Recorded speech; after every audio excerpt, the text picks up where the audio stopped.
the Dawgs Podcast, with your hosts, Blake Reneker, Justin Charles, and Josh All.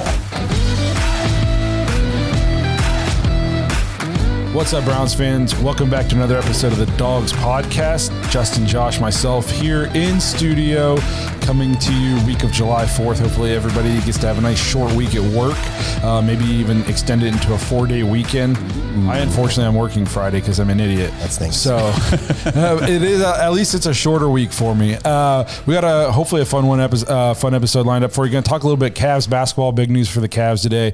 Donovan Mitchell signed his extension. We're going to talk a little bit about Nick Chubb's progress, working out with his running back coach. And then everybody seemed to like the kind of like the snake draft we did last week with sports movie characters. So we're going to do another one of those here today, July 4th themed. So stick around. Hopefully you guys enjoy this episode. Before we dive into everything though, remember, if you want to get your intros and your voicemails on the show, head to thedawgspodcast.com, tap leave voicemail. In the drop down menu, you can leave us a voicemail there, find the merch store, get yourself some Dawgs swag. Is swag still a word? Do the kids still say swag? Okay. It's fire. That's yeah. Is that still a thing? Yeah. I'm showing my age. Yeah. You can call me Gray Bush. No cap. So if you're watching on YouTube, please like and subscribe. Make sure you tap the notification bell so you never miss a new episode. We're trying to get to that 10K subscriber mark before the start of football season. We're inching there slowly but surely, so we appreciate all the support for everybody who has already subscribed. If you prefer to just listen to the show, you can find us on Apple, Spotify, and Google. You can also find us on all the major social media platforms at the Dawgs Podcast. Lastly, if you're looking for more Dawgs content, head to jointhedawgs.com. Become an official Dog Pack member on our Patreon page. You get access to the private Discord. You get to be a part of the Dog Pack after hours episodes that we're doing now. Basically, you get to call into the show and be on the show. Get your thoughts on whatever we're talking about that day. We've done 2 of those now, 2 or 3? 3. 3. We even had Kenny Mack in studio for the last one. So that's been a lot of fun. So you get to be involved with us behind the scenes, as well as just you get to be on episodes of the show if you so choose. You also get to play fantasy football with us. We had 5 redraft leagues and a dynasty league last year. There's also talks of wanting to start up a second dynasty league. So if you're interested in playing fantasy football with us, make sure you guys sign up for that Dog Pack. Get in there. We will have signups going shortly. Typically the cutoff is around mid-August. So you got about 6 weeks or so to get in there, meet everybody, get signed up so you can be a part of the fantasy football season with us. And it's just a great time hanging out with everybody from all over the world. Kenny Mack, we have him in studio. I'm going out to Vegas for the game this year. Kenny's going to be there. I think another Dog Pack member, Peter's going to be out there. There's a ton of guys coming into town for the Chargers game this year. So it's just, it's been probably the coolest thing we've done so far, is starting the Dog Pack and letting everybody just kind of meet. The thing runs itself anymore. You know, it really does. You know, like just, it's a good time in there. So if you want access to that private Discord, you get to meet everybody. Check out jointhedawgs.com, become an official Dog Pack member. So what do you guys want to start with? You guys want to start relevant Cavs news? You guys want to start Nick Chubb, since it's a Browns podcast? What do you guys want to get into first? What do you feel? Because you're gonna lead the discussion on the Cavs stuff. So let's feeling? Let's just talk Donovan Mitchell real quick. Right. It's at the forefront of our minds. It just happened today. So first of all, this was so outside media driven, and it was driving me crazy. All the talk of Donovan Mitchell doesn't want to be here. He wants to go to New York. He's definitely not going to sign his extension. He wants out, blah, blah, blah, blah, blah, blah, blah. Signs a 3-year, $150 million max contract extension. I just saw, why not 4 years? It says in the 4th year, Donovan Mitchell will be, I think, a 10-year league member. Yeah. So he's entitled to a certain percentage of the salary cap, and his max extension can go up to like $65 million a year or something crazy. So that's why, most likely, why it's a 3-year deal. Donovan Mitchell has said the entire time he likes being in Cleveland. He was excited when he got traded here. And the entire time he's been here, he's been nothing but a great teammate. He's a top 3 Cavalier right now. Obviously, number 1 is LeBron. And then there's a lot of debate out there on who's been the second best Cav, Kyrie or Donovan Mitchell. I'm going to still give it to Kyrie. The shot, a championship. Oh, yeah. But Donovan Mitchell, I mean, 72 or 71 points? 71.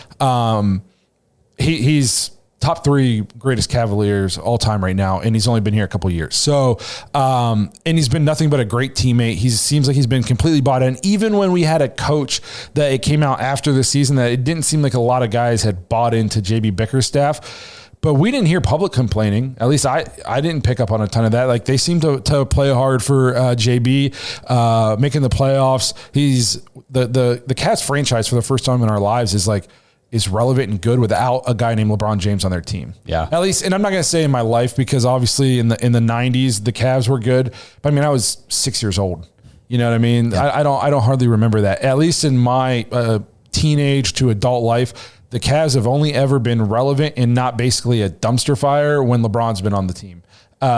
So obviously the turnaround started before Donovan Mitchell got here, but he's kind of been a galvanizing force in the locker room in terms of like getting players to buy in. The first round's not the goal, that kind of thing. So this is a big get for the Cavs. Now, I don't think that he should be done. I don't know how much you guys are keeping up with it, but the East has really reloaded this offseason. So I think the Cavs are saying all the things like they're not going to split up their core four. There's been a lot of talk that Jarrett Allen and Darius Garland are going to be on the trading block because you need the Cavs desperately need a small forward. They're very small in the backcourt right now. You got Donovan Mitchell, you got Darius Garland, and then you roll out there with Isaac Okoro at times. Like, we're very small. We get killed on the boards a lot. We get bully balled a lot. And you saw there was a lot of talk about Evan Mobley not kind of taking that next step offensively last year. And then when Jarrett Allen went out in the postseason with the ribs, Evan Mobley balled out. And you saw like, hey, maybe as much as we love Jarrett Allen, these two might not get the best out of each other. He clogs the lane too much, Jarrett Allen. You know what I mean? So Evan Mobley needs room to work. I don't want to get rid of Jarrett Allen because I think he's a great teammate. I think he's a good guy, and he's one of the top centers in the league. And at a position that's kind of like a dying position, he's still really good. So, but the Cavs got to make some moves. They're saying all the things. I have a feeling they're saying some of this stuff about not trading DG, not trading Jarrett Allen, because you're not going to come out and say you're going to do that. And then if you don't make it happen, you got two guys on your team who know that you didn't want them here. They start demanding trades, that kind of stuff. So you got to say all the right things. And if you are exploring trade opportunities, it's got to be on the hush. You know, like you can't, it's got to be tight-lipped. Nobody can know. You're calling in the like Watergate type stuff. You know what I mean? Because you can't let that get out. They got to retool the roster. You can't just bring these guys back and think, oh, if Jarrett Allen's healthy, they're going to be okay. Max Strus like disappeared in the playoffs last year. Niang was fucking awful. They need a 3-and-D guy. They need a perimeter player at the small forward position, and they need a better bench. The bench last year was atrocious at times. I mean, for most of the time, they'd come in, they'd score in bunches at home sometimes, but on the road, non-existent. So, and Darius Garland struggled a lot last year. Now, he had a lot of injuries, but if the Cavs aren't going to trade him, they have to think that he's going to get back to the rising superstar that he was. Because at this moment, I don't know what you get for him in terms of what he's making in the season he's coming off of. So, and if you're going to trade him, you're talking about trading a guy who was a lottery pick and who was arguably like one of the up and coming point guards in the league. You're trying to get a haul. Yep. You're trying to get players, first round draft picks. Like you're trying to get a crazy haul. And I just don't know if you're going to get that with Darius Garland right now. Especially if you make it widely known that you want to get rid of him. People are going to start lowballing you. That's true. So I think the Cavs, they got to retool. They still got work to do, but I like the new hire. He's got Jarrett Allen connections. He's got Donovan Mitchell connections. Hopefully he can transform the offense. The offense last year was just Donovan Mitchell go dribble around and shoot, or Darius Garland go dribble around and shoot. There was no offense. That's why every third quarter the other team would make an adjustment and we would shit the bed. I liked JB Bickerstaff. I called it 2 years ago that he was our transition coach, not our coach of the future. I got a lot of hate for that by some people, but it just became increasingly obvious. He was a good guy to get a locker room to like, circle the wagons, not be a dumpster fire, get them to play hard, win 50 games, 45 plus games, that kind of stuff. He's just, the X's and O's was so limited. Like he did not know his rotations. how to get any kind of flow in the offense going. It was bad. So I'm excited for the coaching change. I'm excited we have Donovan Mitchell back, but they got to retool a couple other things if they want to stay legit contenders in the East, because Boston's going to bring everybody back. All these other teams are. Philly got better. Yes, added Paul George. And then in the big move, Klay Thompson goes to the Mavs. I know that's in the West, but just some more basketball news. So I'm excited for what the Cavs are going to do. I'm curious. It's kind of nice that we have a team worth talking about. I think that's that's my biggest takeaway from it was just it's a pretty big deal for the Cavs. Like, it could have went two directions. It could have been, hey, we got him to sign the extension, or we're going to probably be below mid, or rougher than that again for a while. So I think just that the extension, like you said, they're not done, but it makes you a legitimate threat as far as, top 5 teams in the East. You hope. You would think so. Yeah. You would think you got to get Evan Mobley and Darius Garland back on the proper ascension. Yes. Yeah. There was a definite lull at least in offensive output last year for Evan Mobley until late in the playoffs, and Darius Garland was a shell of himself for most of the season. So you got to get those guys back on track. Hopefully Kenny Atkinson can do that. But I'm excited to see what the Cavs do. We'll see. It's gonna be a dogfight in the East, but getting him. I mean, we had a guy who grew up 35 minutes away from Cleveland walk away from extensions twice. Yeah, you know what I mean. Yeah. So so to get a guy who doesn't have any Cleveland connections to sign the contract extension, to me, that's a big get. That's a good job by the Cavs front office, especially when the media seemed like the Cleveland media was trying to push him out. Oh, everybody. Why? Yes. I don't understand why our media wants to run out these very good players when they come here, immediately. It's what they've been trying to run Deshaun out since he got here. Donovan Mitchell should have won a championship in the first week of the season, his first year here. That's the way they talk. You know what I mean? If at any point there's a rough stretch then he's a loser, he's a bum, he's not living up to what we gave up. It's awful. This is not the way the league works. Yeah, I feel like I see the draft pick thing thrown around. It's like, why are people, at least the media, so obsessed with this draft pick stuff? In basketball or both? It seems like. I mean, they're obsessed with it in football. They're obsessed with it in basketball. It's like they're draft picks. Especially in basketball. Major crap. You get outside of almost the top 4. I was going to say 4 or 5, right? They're almost useless anymore. I mean, you find your gems, like Klay Thompson was later, Draymond Green, who, I mean, I don't think he's as good as what his career has been, but he was put in a good situation. He's a 2nd round pick. You know what I mean? Giannis, I think was he top 10? I think he went to 16th or something like that. So there's some gems, obviously, but on a pretty consistent basis in the NBA draft, it's top 5 at best. And maybe only your top 2 are actual superstar difference makers, and the other guys are just very good players, like Darko. Yeah, or worse. So yeah, and we've been over in football for the entire existence of this show for 4 going on 5 years. The Browns had top 5 draft picks for almost my entire life, and all I hear is about how we're a dumpster fire. So what good are those draft picks? Fair. Absolutely, man.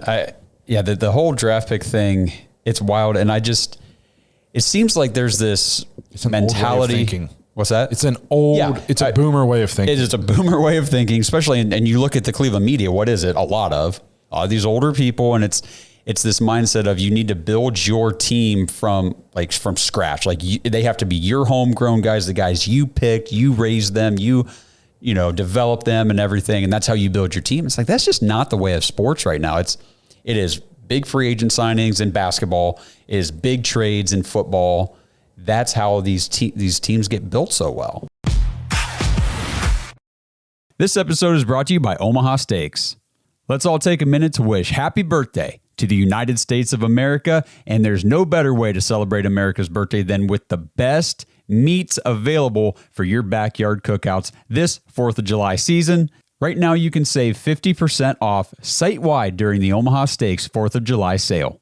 So break out the grills and get ready for the 4th of July celebrations with Omaha Steaks. Get the burgers, the chicken, the jumbo franks, the brats, and of course, get the steaks. Those things are incredible. They've got appetizers, meatballs, wings. They've got desserts. They've even got wine. They've got everything you guys need to celebrate America's birthday with your friends and your family. Go to omahasteaks.com/dogs and use promo code DAWGS, DAWGS, when you check out, and you'll get an extra $30 off your order. So set off the fireworks in everybody's mouth with Omaha Steaks this 4th of July. Head to omahasteaks.com/dogs. Get 50% off site-wide during the 4th of July sale, and make sure you guys punch in that promo code DAWGS, DAWGS, when you check out to get an extra $30 off your order.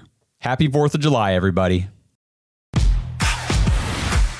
Well, and so the Cavs sold their future in 2016. Well, basically 2014, 2015, 2016. They sold any kind of future they were going to have post LeBron for a championship. And it worked. We got one. Yep. Was it worth it? Yes. I'll tell you, as a guy who was at the parade. Yeah, it was worth it, bro. It was worth it for Yes, it was worth it. The few years after LeBron left and we were really struggling until, we started to make this turnaround.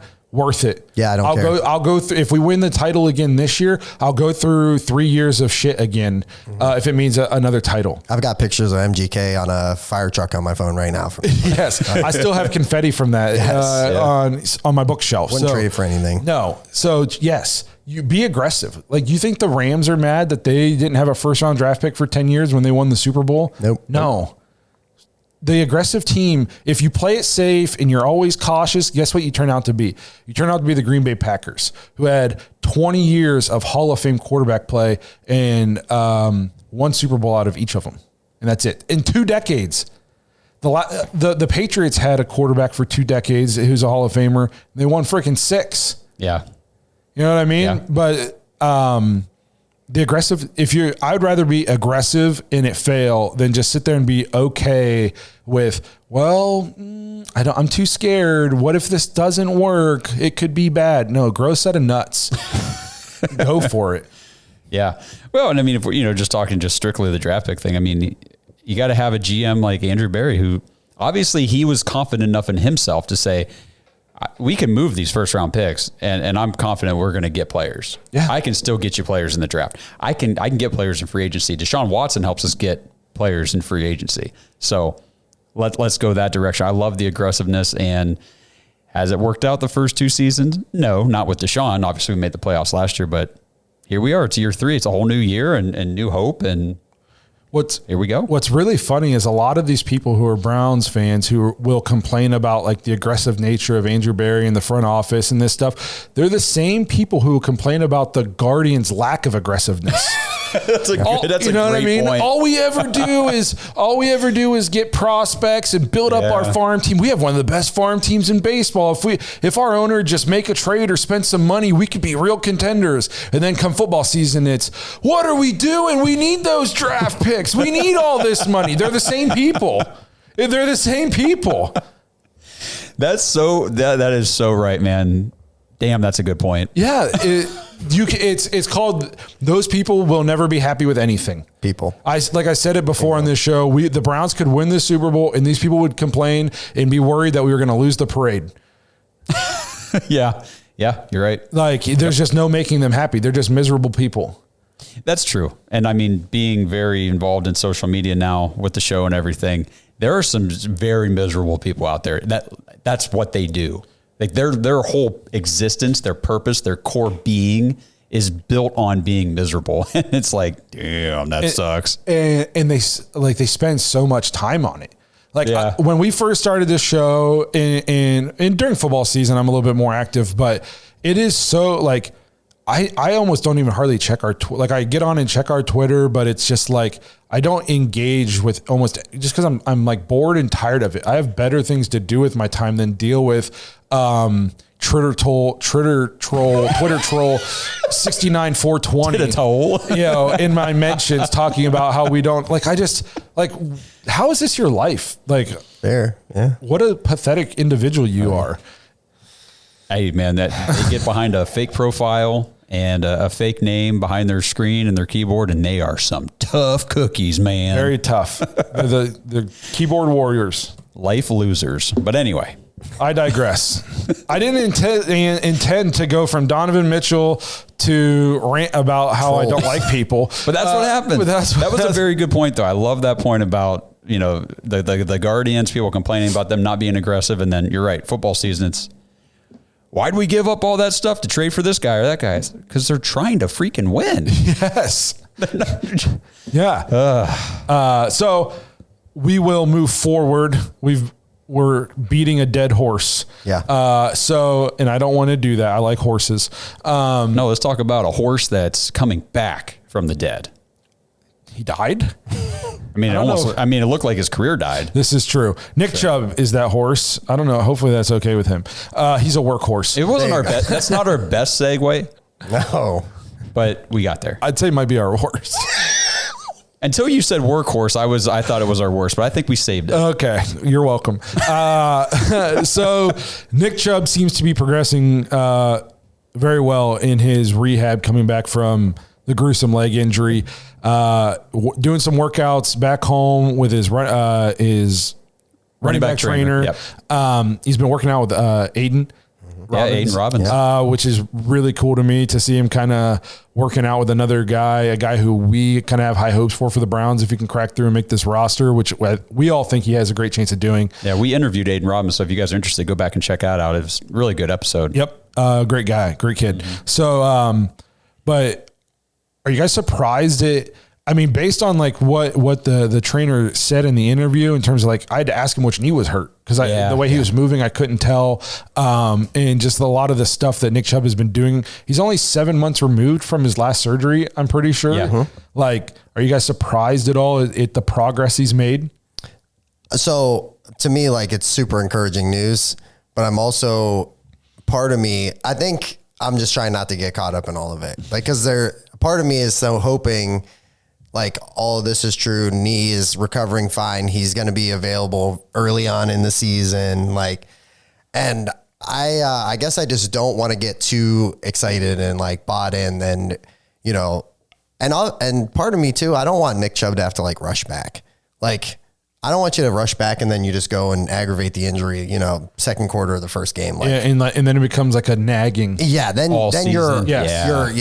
Which is already going to be tough, you would think. You know what I mean? Like, you're coming off of a terrible injury, but like, great news. I like, as a Browns fan, I'm super excited, but also I just want to take it with a grain of salt.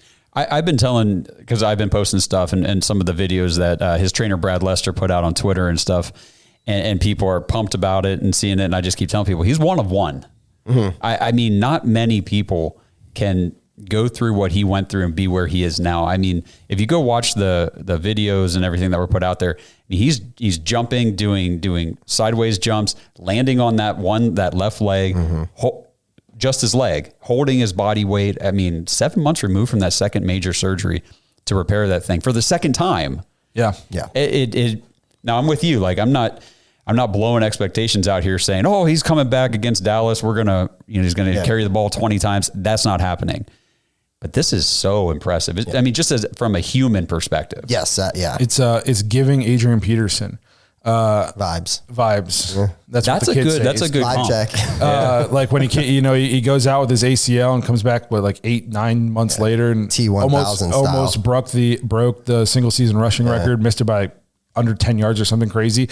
I don't know if I'm going to predict Nick Chubb to break the single season rushing record this year, just because that would be next year. I think we're going to throw the ball a lot. I saw this on Twitter. If you want to kind of get an idea of where maybe the Browns mindset is, where they think his recovery, I saw this, it's been a while back. I think it was by Jack Duffin, the guy who does a ton of like contract stuff for the Browns. Like, he doesn't work for the Browns, but he breaks down contracts and talks about possibilities and that kind of stuff. He said he expects Nick Chubb to be ready at the start of the season because of the way his new contract is written. There's a lot of incentives, and he doesn't think the Browns or Nick Chubb would have lined up this contract the way they did with these kinds of incentives for him to get his money if they anticipated him missing a fourth of a season or half of a season. Right. So I don't know. Maybe that's speculation on his part, but to me, it makes sense. Like, if the Browns, if I'm Nick Chubb, I'm not agreeing to this very incentive-laden contract if I know I'm going to only play 8 games. Right. You know what I mean? This might be dumb. Maybe I missed. Did they release what the incentives are? I don't know. I'd have to go back. I saw this like over a month ago. That's where I'd be interested to see, because if the incentives are something, it's like, well, he could hit that in half a season. Then it kind of gives you an idea. I was just curious if they had released that. If anyone's seen it, drop it in the comments. Let us know. I didn't know. I literally just remembered seeing it as you guys were talking about it. Yeah. So I'd have to go back and look more. But so that could be a little bit of telling you where the Browns mindset is at. But I'm with you guys. We thought his career was over. Right. Now, I mean, it happened week 2. It's typical about a year for this injury to be back. And then a lot of times though, like you can come back and play, but you're not like yourself again for maybe another 3-4 weeks after that. I would say even the next year. Like I feel like no way. I'm saying look at 2-year injury. Look at some of No, I'm saying I'm not saying being out for a whole year, but I'm saying to be that guy again, like Breece Hall and like Javonte. Yeah, I'm with you. I wouldn't guys. expect Chubb to be what we know of Nick Chubb this season. I still think even if he comes back in the second half of the year, he's going to be on a snap count. I think it'll be a lot of split workload. I don't think so. You don't think? Guys, full send. Guys, this is 2024. He's 7 months out and he's already cutting. He's not. I know. I'm not saying to go out and play. I'm saying there's guys that like tear their ACL and they go out there and they'll play the whole season. The Achilles is way harder to come back from. Like the Achilles is a career ender. I'm not saying ACL is like a walk in the park, obviously, but like it is far from being like, it's not going to keep you from being yourself for 2 years. Not if you're an elite athlete. He didn't say 2 years. He said a year. Like this. Upcoming. Which would make it a 2-year, which means he's going to come back and play this year, but not be Nick Chubb again until the following season. I would say if he's back, say week 2. Yeah. And then he's finding his footing, getting reacclimated to being hit, just getting back into the groove of things. I'd say by like week 8 to 10, you should really start see Nick Chubb like hitting his groove. That's kind of what we think though now though, right? Because we think he's going to miss probably 4 games. And then I'm kind of with you. I think he's going to be on some restrictions at least for a while, So I don't know. I get what you're saying. I think if he's back and he's medically cleared, he's getting carries. I think it just depends on how and what's again, the point we're of sitting here. What's the point of restrictions? If he's medically cleared, it means he's not at risk. Well, I mean, the point of restrictions, honestly, it would be because he's been out of football shape since week 2 of last year. So he, again, getting hit and all that kind of stuff. And then, so yes, I could see maybe some snap count restrictions for like a week or 2. It just now, and again, please don't anybody take this as me throwing shade at Nick Chubb. If anybody can come back from this injury and be his same effective, dominant self, it's this dude. Yeah. But we did see, like you mentioned, Breece Hall, Javonte Williams last year. We see some of these guys, and they're younger. They come back from this injury the next year, and they're just not very effective to start with. Like, it just takes a little while to get that footing under them and get back up to speed. And, Nick Chubb being a little older, I could see a snap count or a split workload if he's not being as effective. Maybe not necessarily injury prevention, but more so just effectiveness in the offense. Again, if anybody can do it, it's Batman. Yeah, I just don't. I guess to me, ineffectiveness isn't even on my radar.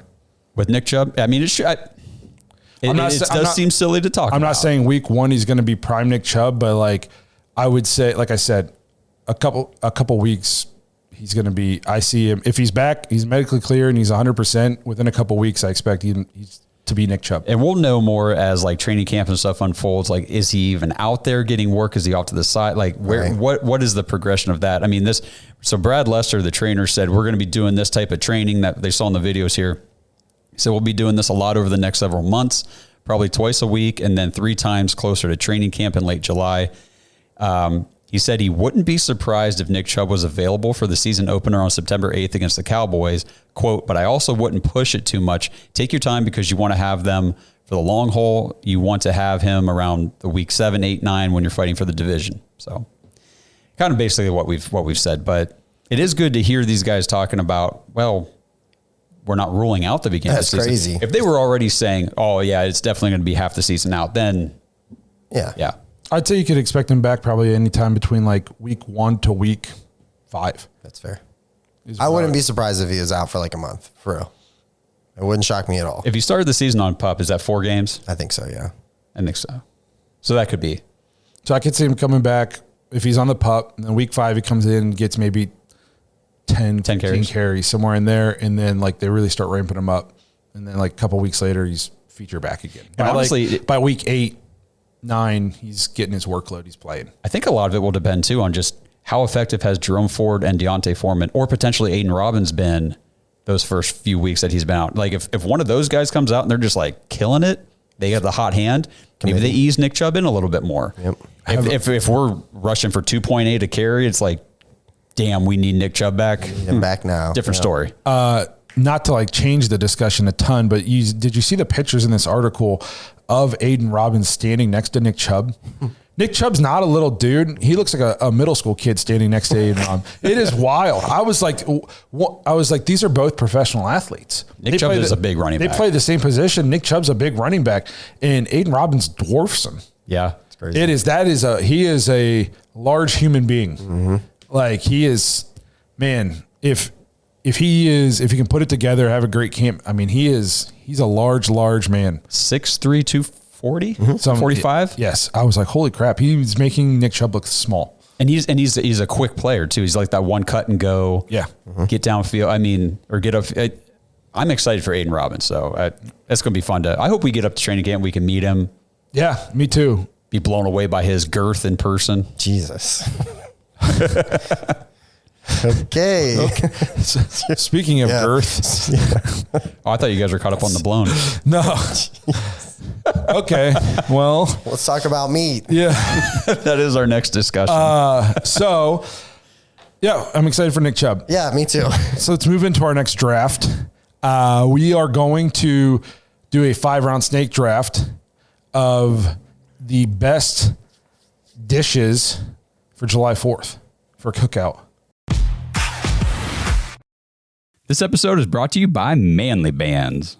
Dog Pack, if you followed the show for a while, you know that I recently got married. I got my wedding band at Manly Bands. Now, I opted for something a little more simple, so I just got a plain, simple, gold, polished band from Manly Bands, but that's not everybody, and I'm telling you, they've got so many cool different designs and materials available. They've got bands made out of Jack Daniel's whiskey barrels, meteorites, even dinosaur bones. It's so cool. Just head to manlybands.com, check out the selection, see what they have. They've even got build your own bands if you want to make a custom style band for yourself. And right now, use promo code DAWGS, DAWGS, at manlybands.com when you check out, and you'll get 25% off your order.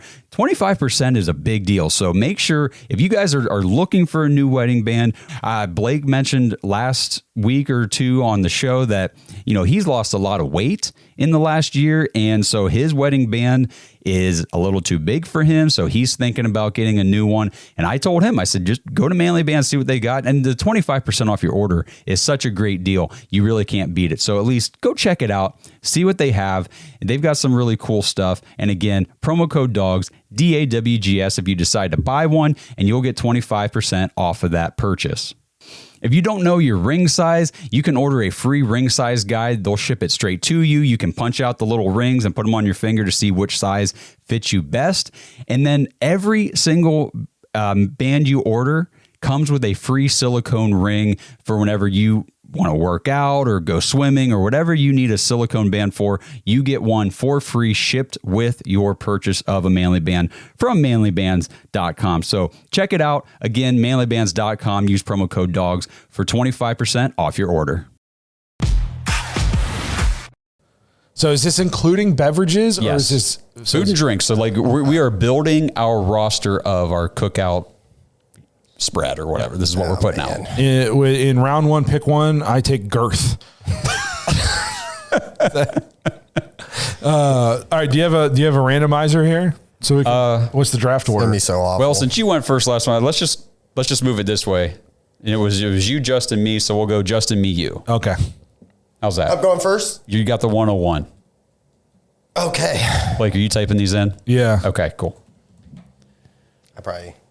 You don't have a 101 ready to go? I do, but I don't know what you guys are going to do, and my memory's terrible, so I don't want to. Get a little closer to that mic there, yeah. homie. Okay. 101. 101. 4th of July cookout. Yeah. Give me some baby back ribs. Some ribs on the barbecue. Fancy guy over here. That's right. Huh. That's right. Give me them ribs. 101 goes baby back ribs. Let me get them ribs. Interesting. Is that what you would have done at 101? No. Okay. Okay. Well, I think I get my 101 at 102. Yeah. I'm taking beer. Beer. That's a good I'm selection. taking beer. I'm not having my 4th of July cookout with everybody coming over without some beer. Are you talking like some Michelob Ultras? Whatever beer they want, it's going to be there. All right. Well, so You get 2 in a row. Oh, nice. Snake drafting, baby. Yeah. Fuck this up. So I like a nice girthy hot dog. Okay. But it's not just a hot dog. It's got to be cooked on the grill, charred up a bit with some barbecue sauce on it. Oh shit. I've Barbecue never tried sauce is that. good. Barbecue's on a hot dog, huh? And I'll put cheese on it not too. like a okay. and like I don't put, if I'm having like a steamed hot dog at like a baseball game, Yeah. it's ketchup. But when I'm cooking my hot dogs on the grill over a fire and I'm charring it up and I put it in that bun, squeeze that girth between the buns, I lather it up with some I'm going to try a hot dog with barbecue sauce. Not what you're talking about. Some barbecue sauce, some Sweet Baby Ray's on top of a little bit of a burnt hot dog. That's where it's at. That just makes me, I bite into it and I hear American Eagles screeching in the background. I would do an eagle sound, but I don't know I can pull that off for you. All right, well, why don't you pick something else? All right. So then I know this is going to be really surprising. I went with a big juicy meat dog for my first pick, and then I'm going to go with a dessert for my second pick. But for me, it's going to be some homemade ice cream. Oh man, I was hoping I'd be able to get ice cream. Darn it. My dad and my brother make very good homemade ice cream in the ice cream maker, and it's top notch. Well, I mean, you get ice cream in general, so homemade, store bought, soft serve, whatever. You guys can't pick ice cream, but my ice cream will be homemade. That's fine. Sir. That's It's on fine. the record. You can't make me change it. Well, oh boy. Okay. Well, Okay. I guess if I'm back up, then I would like burgers. God damn Cheeseburgers, it. please. So I got beer and man. burgers. I got actually, those are like my top 2 picks. I'm feeling pretty good about this draft. You know, It's not your turn. Oh, yeah, God. it is. Yeah, now he's got 2 in a row. 2 in a row. all right. It's weird being in the middle. Jesus Christ. I've never heard you say that. All that girth. Can I give me a nice big old chicken breast? Man, Justin just all the grill. meat. I'm grilling out. And then with my second go, how about some macaroni salad? Ugh, No? Okay. All right. that's such a white thing for you to want. I just said macaroni salad. I'm just gonna say, What the hell you want from me? So very, very clearly, since I was fielding like all the responses from everybody for our first draft last week, I think I was the clear winner, but Justin was right there. yeah, You're the clear winner. The clear winner. Yeah. Oh, Go back and look. You don't even have social media, so you won't see. I the got comments. a bone to pick with everybody. 0 votes, Blake. Not one person did I ever see comment that you won the draft. Which is ridiculous. First of all, I had Peter LaFleur, who everybody loves dodgeball, and I had Brink. Okay. You did have Brink. I had Brink on there. So I don't know. I thought that would have gotten you at least a couple, but So a couple people they were like, oh, these are nostalgic. I know, because they're good. They're great. Yeah. it turned out the Adam Sandler stuff worked out for me. Yeah. People a lot of Adam Sandler fans out there who never watch any other good movies. Other good fictional sports movies. Okay, so I'm back up. I've got beer, burgers, and I want chips. I want all the chips. Sucks, man. Doritos, Lay's, whatever, barbecue chips. I get all the chips. It's a go-to side for me also is chips. I was going to say chips. Lord dang it. So then I guess I'm going to go with like a baked, like legit mac and cheese. Okay. Oh, mac and It's good. cheese. Okay. Like good baked, choice. like I'm not talking about Kraft. No box I know shit. exactly I'm where talking you're at. like like the nice. give me some top. bread crumbles, Yeah, throw in the I know, oven, yeah, I'm with you, bro. 450, 20 minutes. Yep. Yeah. Seasonings. So I'm going to go with some mac and cheese. Oh man. What else do I like? I wanted to say something, but I won't have any chips to dip it in. What about some of those like those little? They're like the anti-girth, the mini wieners. Mini wieners. You mix with like the barbecue sauce and the grape jelly, right? And then not pigs in a blanket. It's like the barbecue sauce, grape jelly, mix it up, and you put them in a crock pot. Yeah. You know what I'm talking about? Like the little jelly wieners. Yeah, I know what you're talking about. They're just real little, and you can put like a lot of them in there at once. Yeah. You just did my like meatball recipe, but but with wieners. Yes. So cool. I'm going to say jelly wieners. I like those a lot. I'm not shocked to hear it. Okay. All right. And that was your 2 picks, right? Yep. All right, so I've got beer, burgers, chips. Justin just gave me my next pick. I'm so glad you said meatballs. I'm going to take some meatballs. Oh, what the? Okay. I just wanted to comment, too, that Blake has double hot dog picks going on. Yes, he does. Now. He does. Double wiener man. Is there any surprise? Double wiener guy. I can have my hot dog in this hand, and I can have the little jelly wieners in this hand, and I can just go back and forth between which one. Oh, Lord. Cool, man. We're not going to be able to put this episode on Big Time Sports. Or if we do, I'm not going to be able to show my face in the community. That's fair. That's fair. Am I up? You're up. Last 2 picks? Your last 2 picks. Oh, Justin man. has baby back ribs, chicken breasts, and macaroni salad. How about... you can put raisins in that? Like, No. okay. No, it's something like coleslaw, but like with like macaronis. I know what you're talking about. You know what I'm talking about. I know what right? you're talking about. Thank you. All right. Give me, how about pulled pork sandwiches? Okay. Justin barbecue. isn't about, Some barbecue. I do like pulled pork. Yep. All right, Justin, this is your last pick. Last pick. How about give me some s'mores from the campfire? It's not a bad pick. Move. No, me and the wife, we have s'mores semi-regularly. S'mores. Yeah, I'm a big s'mores guy. Put the kid down, go in the backyard. I'll start up a fire, get out the s'mores basket. Yeah. Start Go roasting get it. marshmallows. Yep. Carve a stick up. It's like the manliest thing I do. I haven't had a s'more in a while. Burn it. What are we doing? We burning the Oh, no, the tree I'm chemicals like, off? I don't know what we're doing there. I'm a great marshmallow roaster, so I like get the flame and then I get my stick and I'm waving over it, just getting the perfect toastiness. I'm a spinner. I'm a high spinner like that. Like a rotisserie marshmallow. Yeah. I'm with you 100%. Everything you're doing, I'm talking about it with you. Okay. So now that wraps yours up though, right? You done? Yes. Yeah, I think so. You're all done. All right. So for my final pick, I'm No taking drinks. Justin's going to be thirsty. Yeah, no drinks at his party. I'm taking stand outside with the rain. I'm taking cake. Taking a good cake, good 4th of July decorated cake. It's going to be a good time. Got to have a little dessert to go with all that good food and beer we're doing at my party. I do like a good cake. Yeah. I'll share some of my ice cream with you. No ice cream at my shindig. So that brings it back to me for the last pick of the July 4th draft. The girthiest one ever. Yes.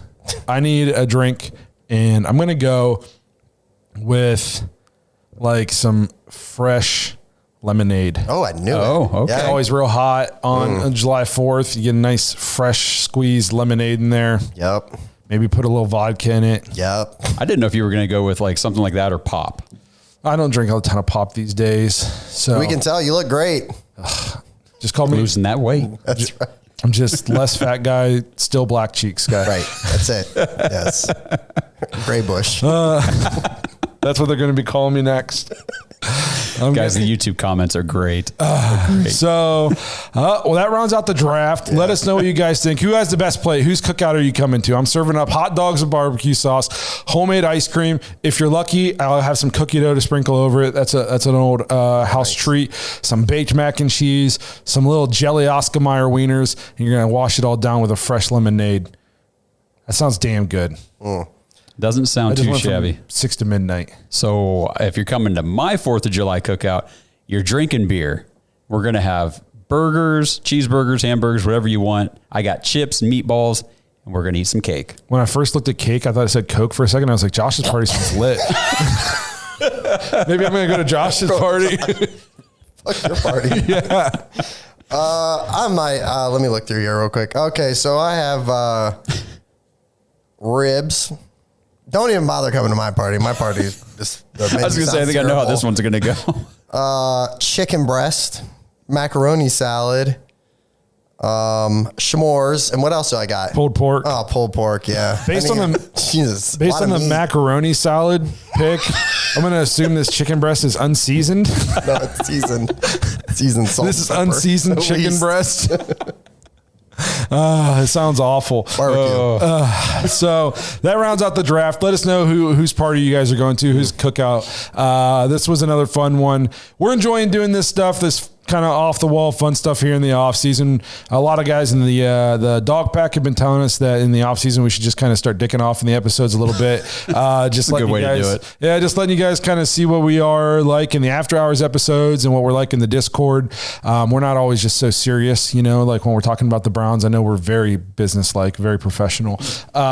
But yeah, we wear suit jackets sometimes during the Mad Dog Awards. So we're usually very buttoned up on this show. But in the off season, we decided to just cut loose a little bit. So we appreciate you guys being here, hanging out with us. Let us know in the comments who won. I better get some love on this one. Nobody gave any love to Andy Brinker, but I better get some love for my little jelly wieners. But we appreciate you guys being here, checking out the show. Let us know what you guys think about the Cavs situation.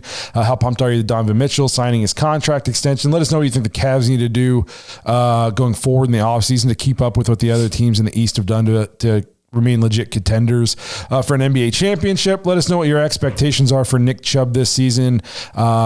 Or how are you feeling positive about his current rehab and the progress that we're hearing about? Again, we appreciate you guys being here, hanging out with us through an off season. We got some really cool stuff coming up. Have we announced anything that we're doing in the next couple of weeks? Are we allowed to announce it? Is it official, or should we just keep it under wraps? Let's save that for next week because I got my one of the final meetings this week to wrap up the final details of the really cool thing we're doing. And if it's all good to go, we're going to be not in studio next week. Yes. So cool stuff. We can announce it then. Yes, we will have some really cool stuff. Hopefully it is finalized on Friday. And we want to announce it because then we'll be very sad and look like frauds if it falls apart. But as of now, all systems go. We're very excited. So make sure you guys stay tuned. Make sure you have the notification bell tapped because you're not going to miss any of the stuff we're putting out in the next couple of weeks. Again, we appreciate you being here, and we'll see you guys sometime next week. Thanks for listening to another episode of the Dawgs Podcast. Make sure you subscribe on YouTube and follow us on Twitter at the Dawgs Podcast. Get your thoughts on the show at thedawgspodcast.com.